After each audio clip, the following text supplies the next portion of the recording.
Andreas, you say in your book, Diabetes No More, that too much protein is one of the leading causes of diabetes. And you said there are two more major causes. What are they? Yes, so the one is very well known. That's sugar consumption. White sugar obviously gets the sugar level up very quickly. The insulin comes in and tries to get the sugar down.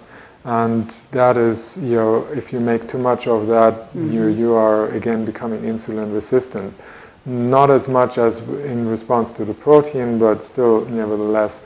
So a lot of children nowadays, they are setting themselves up for developing diabetes. Now, going back to some of the earlier research that was done and has been confirmed many times, milk is the leading cause of diabetes. If you have formula milk when you grow up, or you drink cow's milk, or you have cheese, which is 4 times more concentrated than milk, then your risk of developing diabetes is skyrocketing. Dairy causes Yes, because diabetes? you have a lot of milk sugar in it, so that is one factor. And the high protein, which is 300% more protein than human breast milk has, and human breast milk typically has 1.4% protein, so you get a massive overdose of protein at a time when your body has no opportunity, no chance to process all of that. It's not designed to handle such complex foods like cow's milk, which is made for cows, to make cows, and the protein is very complex. Very different than human breast milk, 1.4%, which is ridiculous, almost like not existent.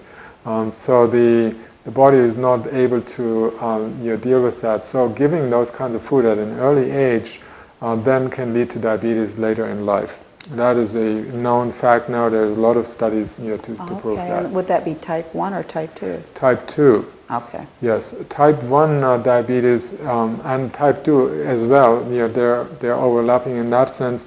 There are, again, trans fatty acids. So fats that are heated, that are refined. When you go to the grocery store and you see these bottles of oil that are golden colored, these are super refined, heat treated.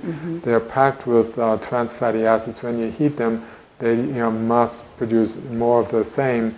And these fats, they go into the cell membranes and also into the blood vessels, and it can cause damage in those areas. And they can shut down the cell membrane's ability to absorb glucose and insulin. So you become insulin resistant for the same reason as you would when you overdose with protein, you produce too much insulin. So like that, the insulin is kept outside, and then you can have more damage to the tissues. And again, if the pancreas doesn't reduce the insulin production, hopefully it would, but in many cases it doesn't, then you have the diabetes, fully so grown sugar diabetes. and dairy and trans fatty acids.